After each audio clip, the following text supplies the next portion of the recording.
Vamos lá, meus queridos. Vimos então a respeito do prazo que o fisco tem para constituir o crédito, bem como o prazo que ele tem para cobrar, para ajuizar a ação de cobrança, a execução fiscal. São 5 anos para constituir o crédito, ou seja, realizar o lançamento, sob pena de ocorrer a decadência, a perda do direito do fisco de constituir esse crédito, e depois de constituído, dentro do prazo, é claro, o fisco terá 5 anos para cobrar o crédito tributário, sob pena de ocorrer a prescrição. A prescrição é a perda do direito do fisco de cobrar o crédito tributário. Bom, comentamos então que o fisco ele tem 5 anos para cobrar o crédito tributário, contados da constituição definitiva, nos termos do artigo 174 do CTN. Acompanhe aqui comigo. Artigo 174. A ação para a cobrança do crédito tributário prescreve em 5 anos, contados da data da sua constituição definitiva. Comentamos no bloco passado que a constituição definitiva ocorre com o lançamento.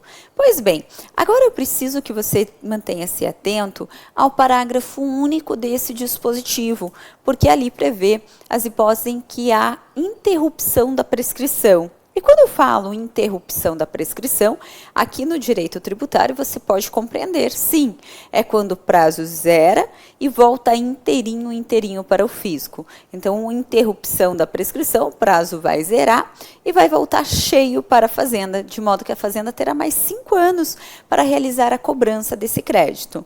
Quais são essas hipóteses, então, que interrompem a prescrição? Acompanhe comigo. O parágrafo único diz: a prescrição se interrompe, inciso 1, pelo despacho do juiz que ordenar a citação em execução fiscal, ok? Então, assim que ajuizada a execução fiscal pela Fazenda, o próximo passo será um despacho do juiz que vai determinar a citação da execução fiscal. Esse despacho de citação, conforme prevê esse dispositivo, vai interromper o prazo de prescrição, o que fornecerá à Fazenda mais 5 anos para realizar a cobrança daquele crédito tributário. Segunda hipótese que interrompe a prescrição é o protesto judicial. Acompanhe aqui comigo. Inciso 2, protesto judicial.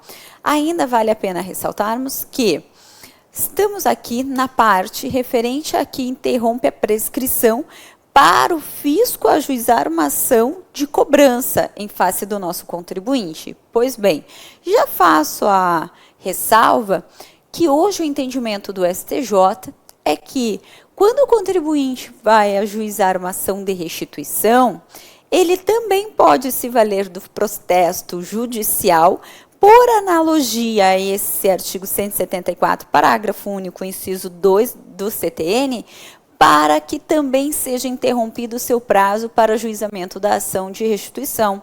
Como assim?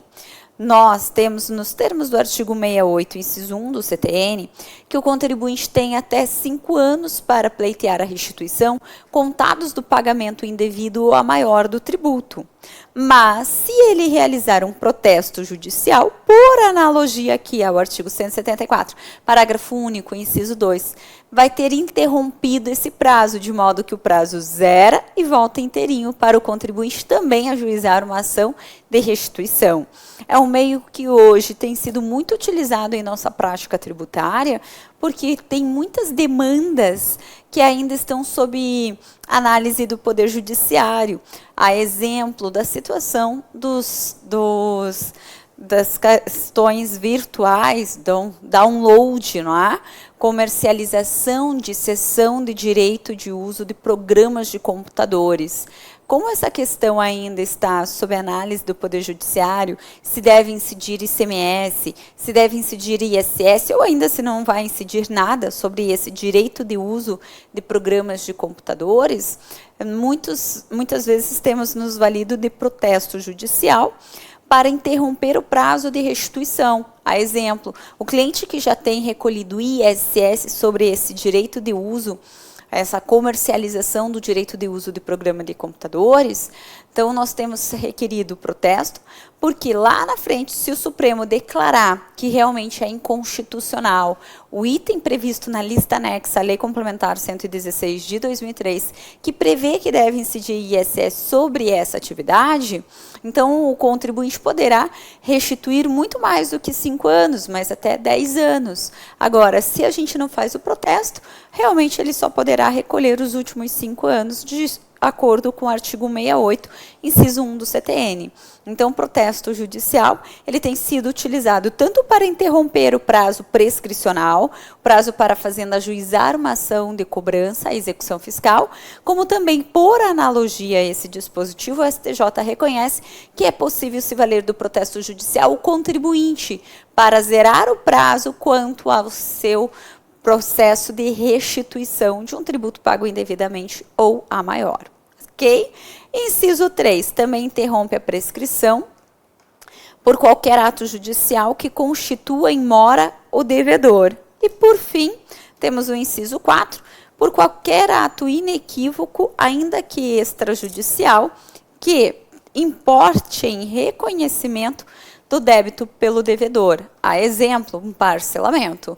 Quando o contribuinte faz um parcelamento, eu tenho aqui nos termos desse inciso 4 que o prazo de prescrição ele é interrompido. Ressalto que no direito tributário podemos ter tantas interrupções quanto houverem. Então não acontece uma única interrupção. Mas, se eu tive o despacho de citação na execução fiscal, ocorreu uma interrupção de prescrição. Aí, posteriormente, se houver um parcelamento do contribuinte, eu tenho outra interrupção. Então, por isso que eu falo, teremos tantas quantas houverem realmente, mas não é uma única vez que é interrompida a prescrição no direito tributário. Ok? Pois bem, agora já falamos sobre o que é crédito tributário, sobre a constituição do crédito, vimos as 3 modalidades de lançamento tributário, vimos quanto tempo o fisco tem para constituir o crédito e bem quanto tempo o fisco tem para cobrar esse crédito tributário. Agora, nós avançaremos em nossa matéria para falarmos sobre as hipóteses que extinguem o crédito tributário, excluem o crédito tributário e suspendem a exigibilidade do crédito tributário. Esses 3 pontos da nossa matéria, eu posso dizer a vocês que são realmente muito bem cobrados em provas de concurso. Então, tudo quanto é prova de concurso, cai questões relativas a crédito tributário, extinção, suspensão e exclusão.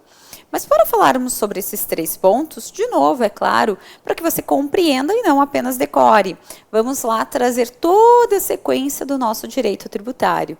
E o que nós temos? Temos que a Constituição Federal, deixa eu só voltar aqui. A Constituição Federal, ela outorga poderes para União, Estados, Distrito Federal e municípios para eles criarem tributos. Os tributos serão criados por meio de lei, via de regra, lei ordinária. Alguns somente podem ser criados por lei complementar e temos ainda a possibilidade de medida provisória poder criar tributo nos termos previstos pela nossa Constituição Federal. A lei, ao criar o tributo, vai descrever sobre o fato gerador, aquela situação eleita pelo nosso legislador, como sendo passível de sofrer a incidência tributária. Assim que ocorrer no mundo fenomênico exatamente o que está previsto na lei, nasce imediatamente, infalivelmente, a obrigação tributária. Então, nascerá aqui a obrigação tributária. No momento em que nasce a obrigação tributária, junto com ela aparecem os sujeitos da relação, que são sujeito ativo, sujeito passivo. Já cansei de ouvir você falar isso, calma. Sujeito ativo é aquele que tem o direito de exigir o cumprimento da obrigação tributária e sujeito passivo é aquele que tem o dever de pagar esse tributo. Assim, podemos então afirmar que o sujeito ativo terá um crédito tributário em face do sujeito passivo. E esse crédito, como nós vimos, será constituído, materializado por meio do lançamento tributário. Pois bem, só que agora, frente aqui a essa figura do crédito tributário, eu posso ter 3 situações distintas. Quais sejam? Eu posso ter o caso de extinção do crédito tributário, que eu já te explico o que significa. Posso ter ainda a hipótese que suspenderá a exigibilidade do crédito tributário e a hipótese de exclusão do crédito tributário. Então, essas são as 3 hipóteses que podemos encontrar frente ao crédito tributário: extinção, suspensão e exclusão. Bom, primeiro, quando eu falo de extinção do crédito tributário, o que você compreende? Ora, se o crédito tributário foi extinto, é porque ele acabou. Concorda comigo? Foi extinto, acabou aquele crédito tributário. Ora, quando temos, então, uma hipótese de extinção que acaba com o crédito tributário, eu posso afirmar a vocês que ocorreu toda a nossa sequência de direito tributário. Como? Foi praticado o fato gerador no mundo fenomênico, nasceu a obrigação tributária, apareceram os sujeitos da relação, sujeito ativo, sujeito passivo, foi constituído o crédito tributário e agora vem algo que acaba com esse crédito tributário, extingue esse crédito tributário. A exemplo, pagamento. Então, foi constituído o crédito, o contribuinte vai lá e paga aquele crédito. Quando o contribuinte faz o pagamento, concorda que houve a extinção do crédito tributário? O crédito acabou, nunca mais ele existirá. Então, o pagamento é sim uma das hipóteses que extinguem o crédito tributário, mas não é a única, não. O artigo 156 do nosso CTN prevê outras hipóteses que também extinguem o crédito tributário que nós iremos estudar. Mas eu preciso que você compreenda e não decore lá os 11 incisos do artigo 156 do CTN, o que vai extinguir o crédito. E quando você olhar para a sua prova, você vai verificar, poxa, mas isso realmente vai acabar com o crédito, de modo que não mais permitirá que aquele crédito exista. Então, é uma hipótese de extinção do crédito tributário. Pois bem, já quanto às hipóteses que suspendem a exigibilidade do crédito tributário, o que eu tenho para te falar? Vá sempre pelo nome, né? Suspende a exigibilidade, ou seja, suspende a cobrança do crédito tributário. Nas hipóteses de suspensão da exigibilidade do crédito tributário, também acontece tudo da nossa sequência tributária. Então, foi praticado o fato gerador, deixa eu até mudar a cor da caneta aqui. Foi praticado o fato gerador, nasceu a obrigação tributária, aparecem os sujeitos da relação jurídico-tributária, sujeito ativo e sujeito passivo, foi constituído o crédito, mas ele não poderá ser cobrado se houver uma das hipóteses que suspende a exigibilidade do crédito. Como assim, Josi? Veja, o fisco ele tem até 5 anos para constituir o crédito, ok? Então, ele tem 5 anos para constituir o crédito, ou seja, realizar o lançamento, sob pena de ocorrer a decadência. E depois de constituído o crédito dentro do prazo correto, ele terá até 5 anos para cobrar esse crédito tributário, sob pena agora de ocorrer a prescrição. A prescrição é a perda do direito do fisco de cobrar o crédito tributário. Pois bem, se eu tenho uma das hipóteses que suspendem a exigibilidade, quer significar suspende a cobrança.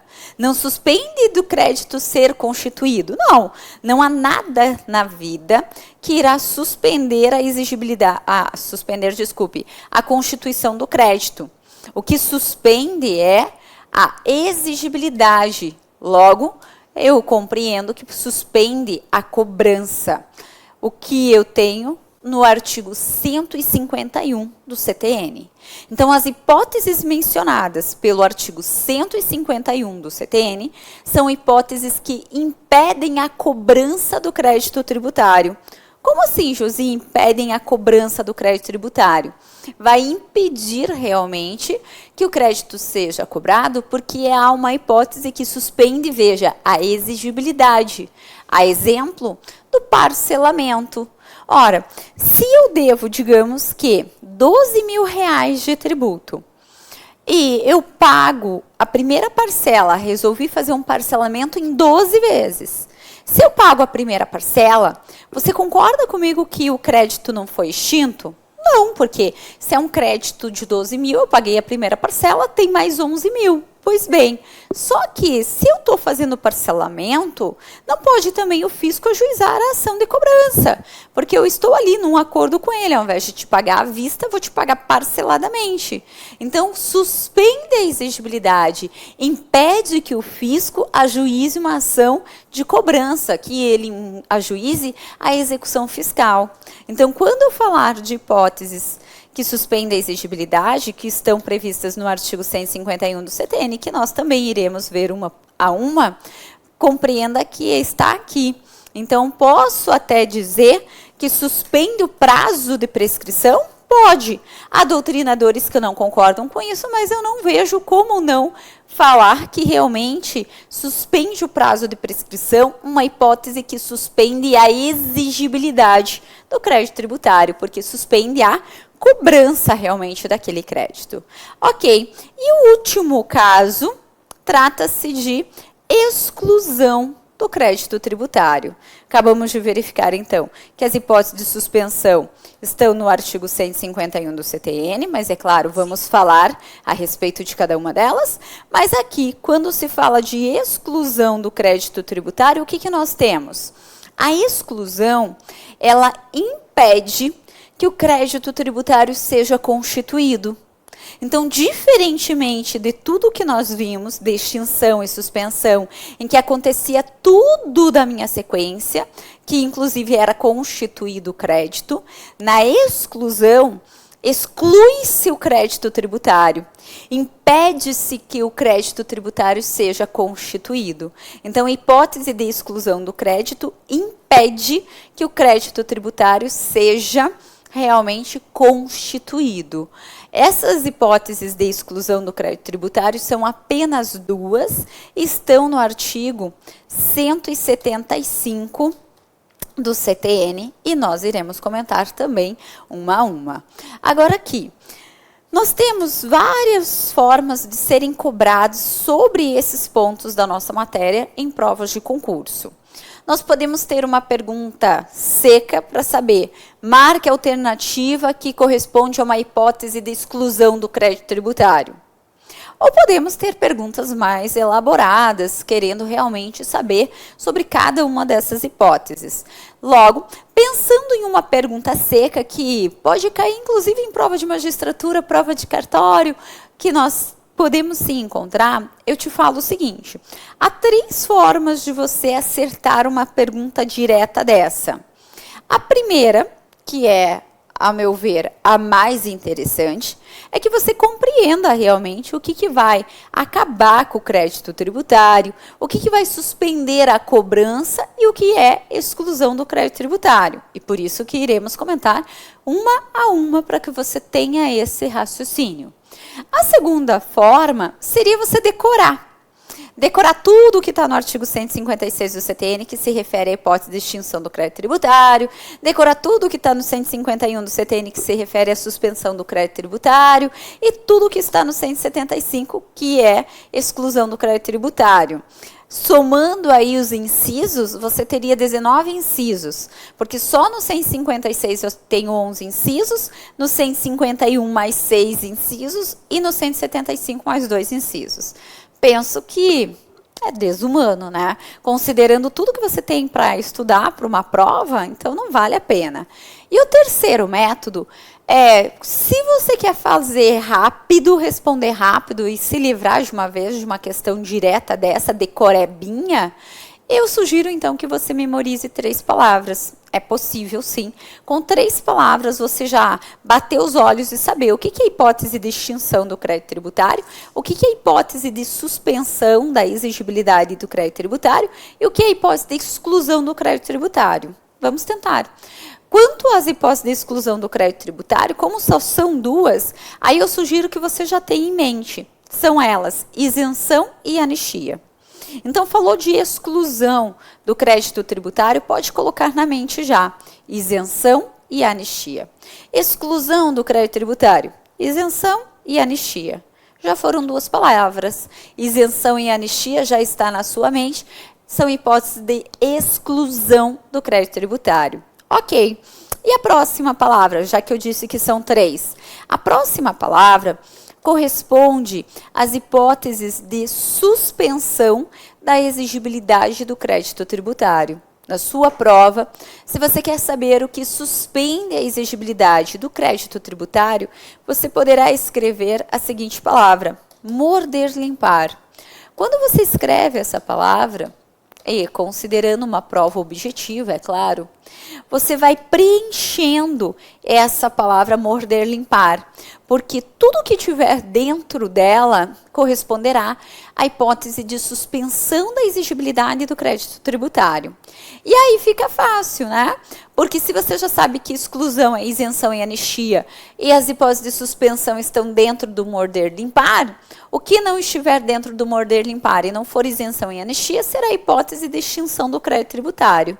Mas vamos preencher aqui para você corresponder. Quem está com o CTN, já abre lá no artigo 151, que trata sobre essas hipóteses que suspendem a exigibilidade do crédito tributário. O mo de morder, limpar corresponde à moratória. A moratória, que nós já iremos estudar, é realmente uma das hipóteses que suspendem a exigibilidade do crédito tributário. O R podemos colocar aqui como reclamação.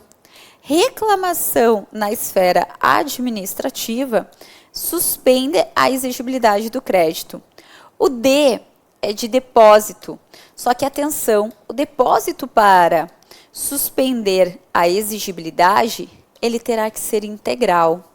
O outro R corresponde a recurso, mas também tão somente na esfera administrativa. Lim é de liminar. E toda vez que eu falar de liminar, vamos nos lembrar de tutela provisória. Então, tanto a liminar quanto a tutela provisória, uma vez concedida, é claro, elas suspendem a exigibilidade do crédito tributário.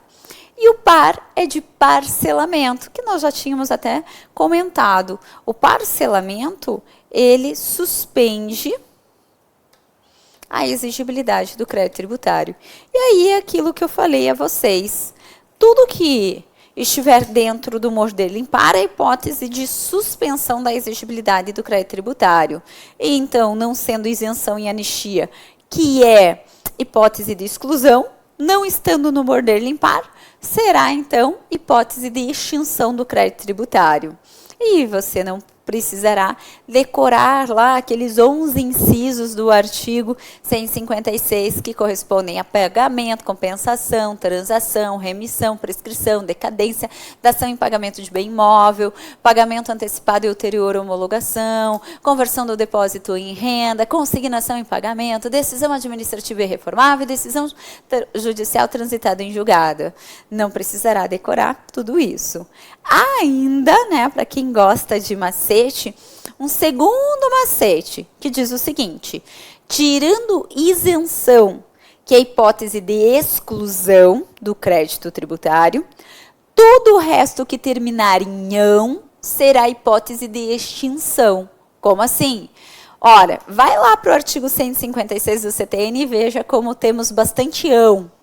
No inciso 2 já fala compensação, compensação, ão, extinção, transação, ão, extinção, prescrição, ão, extinção, consignação em pagamento, consignação, ão, extinção. Então, esse seria aí um segundo macete, né? Tirando isenção que termina em ão, que é a hipótese de exclusão, todo o resto que terminar em ão é considerado hipótese de extinção do crédito tributário. Certo? Como eu disse a vocês, gente, é só para facilitar, porque dependendo da tua prova, você encontra uma pergunta dessa direto e você está com tantas questões ainda pela frente para você enfrentar, que vale a pena ir um macete para você passar rápido. Agora, é claro, nada como o raciocínio jurídico. E por essa razão, vamos compreender, sim, o que é verdadeiramente uma hipótese de extinção do crédito tributário, o que é uma hipótese de suspensão da exigibilidade do crédito e o que é uma hipótese de exclusão do crédito tributário.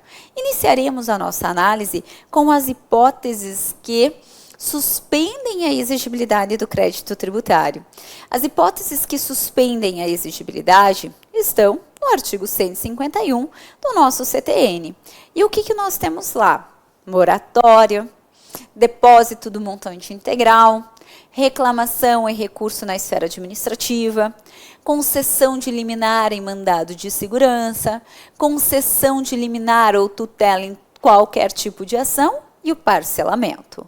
Iniciamos, então, aqui, quanto às hipóteses que suspendem a exigibilidade do crédito tributário, com o Instituto da Moratória.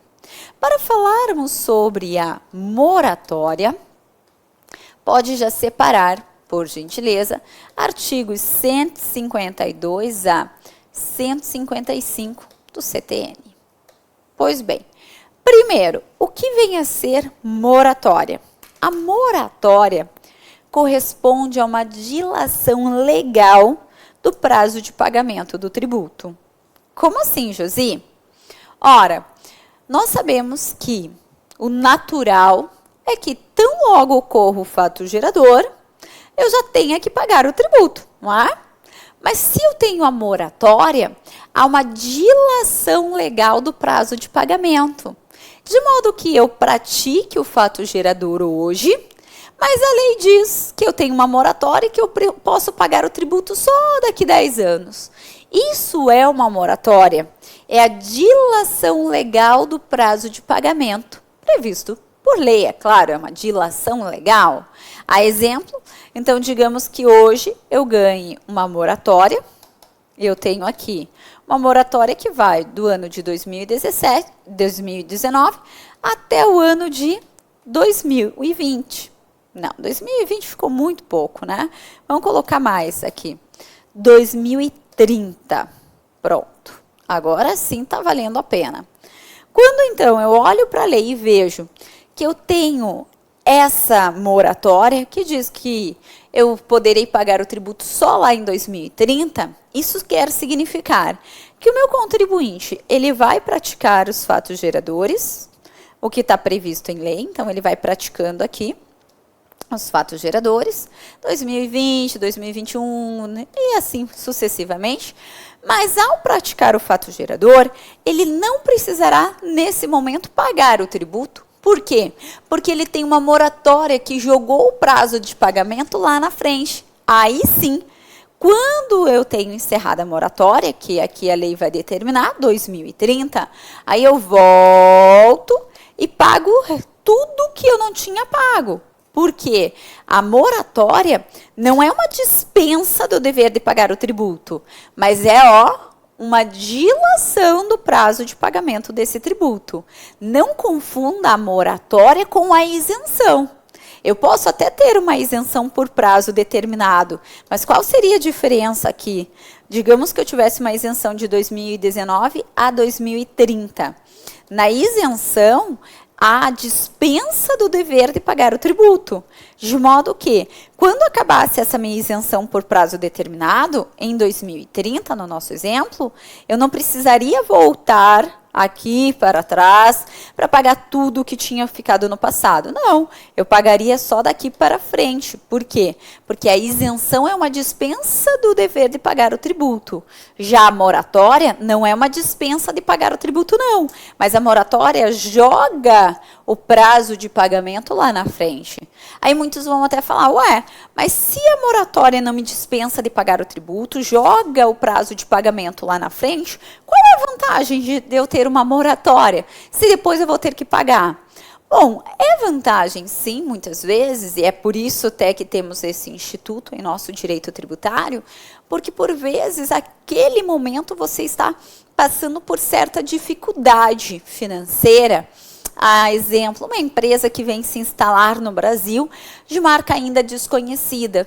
Então, ela tem uma moratória, durante 10 anos ela não precisa se preocupar ali, eu falei 10 anos a título de exemplo, mas durante 10 anos ela não precisará se preocupar ali entre pagar aquele tributo, mas depois a marca já está sedimentada, ela já está tendo o seu lucro, aí sim ela, terminada a moratória, ela paga tudo aquele tributo que ela não tinha pago à época, e com o dinheiro de não pagar o tributo, ela poderia estar investindo sim em marketing, em treinamento de pessoas, então tem a sua vantagem. É claro, se não houvesse, não teria por que ter aqui no CTN, mas o importante é que você saiba nesse instante que a moratória não corresponde a uma dispensa do dever de pagar o tributo, mas é uma dilação probatória realmente, joga o prazo de pagamento lá na frente.